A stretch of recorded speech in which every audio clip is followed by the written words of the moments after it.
A long stretch of coast lay before the eyes of the boys. Slowly, the land rose up out of the mountainous ocean.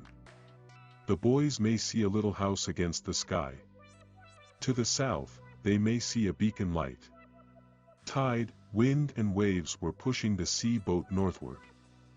The boys thought somebody toward land would have seen the boat by currently. Well, same the captain, I suppose well got to conceive to reach the shore ourselves. If we tend to keep out here too long, none people can have the strength left to swim once the boat sinks. So Billy the sailor turned the boat straight for the shore.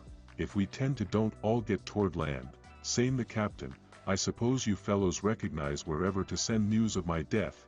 The men then changed some info. There was a good deal of anger in them.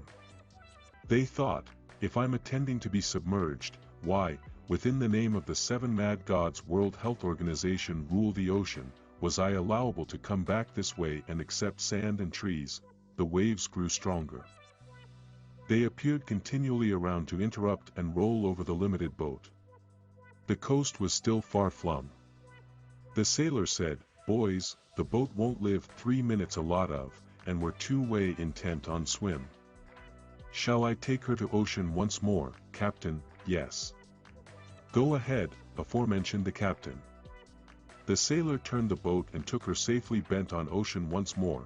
It's funny those life-saving individuals haven't seen America, one among the lads aforementioned.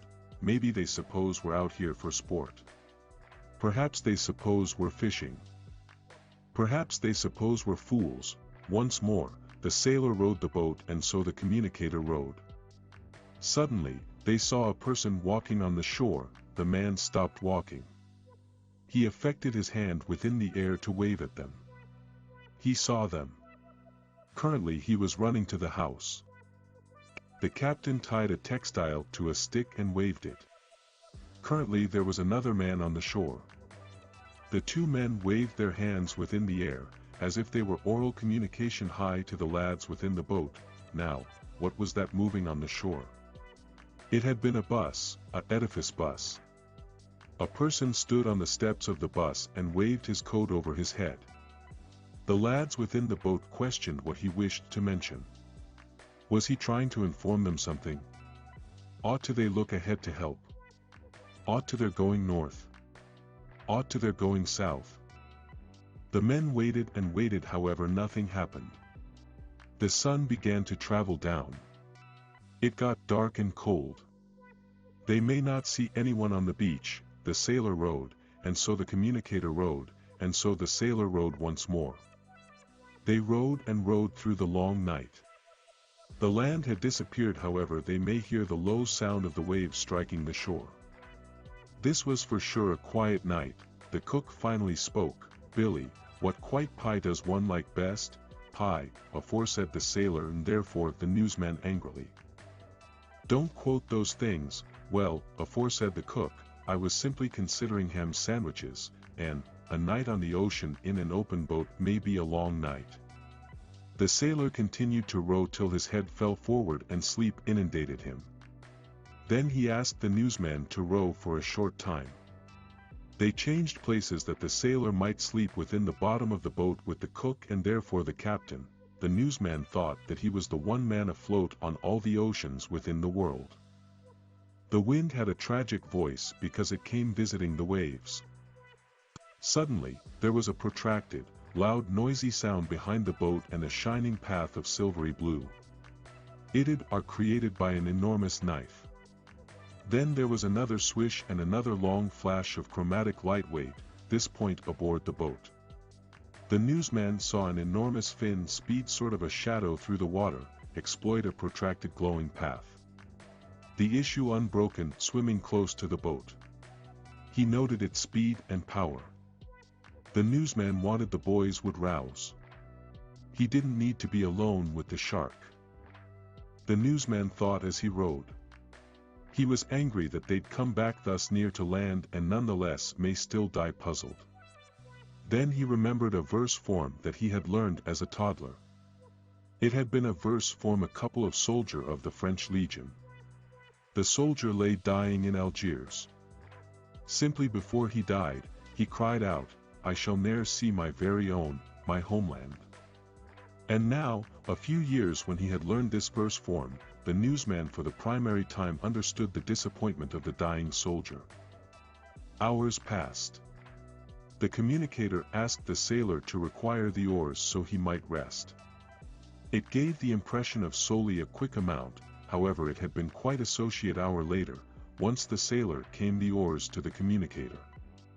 They each knew that solely they may keep the boat from sinking. And then they rowed, hour, through the night. When day came, the four men saw land once more.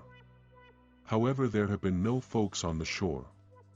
A conference was continued the boat, well.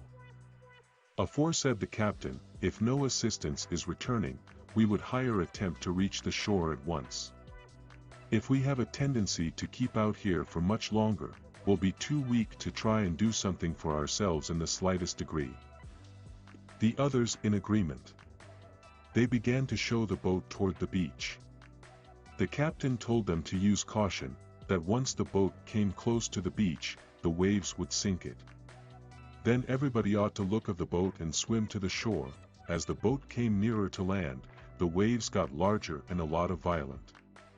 At last, an oversized wave climbed into the air and fell on the tiny boat with nice force.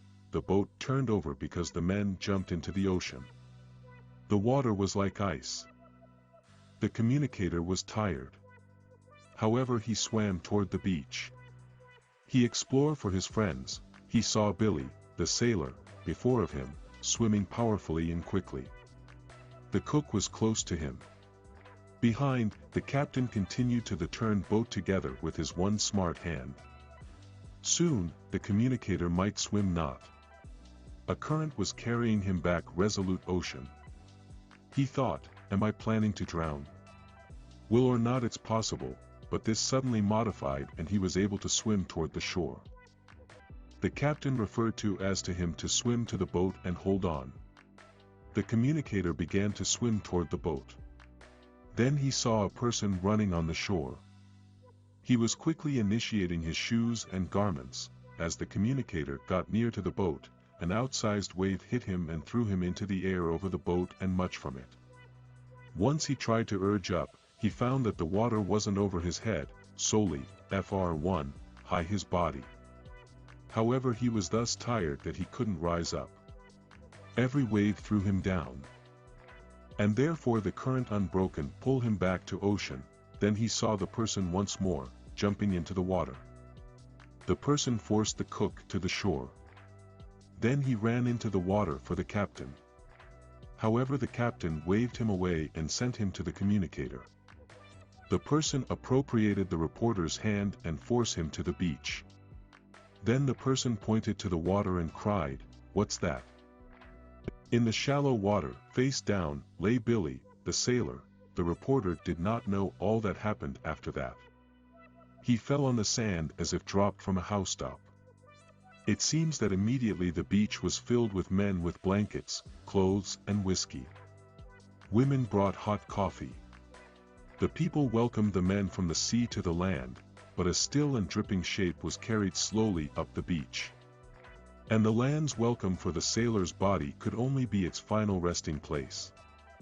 When night came, the white waves moved in the moonlight. The wind brought the sound of the great sea's voice to the men on the shore.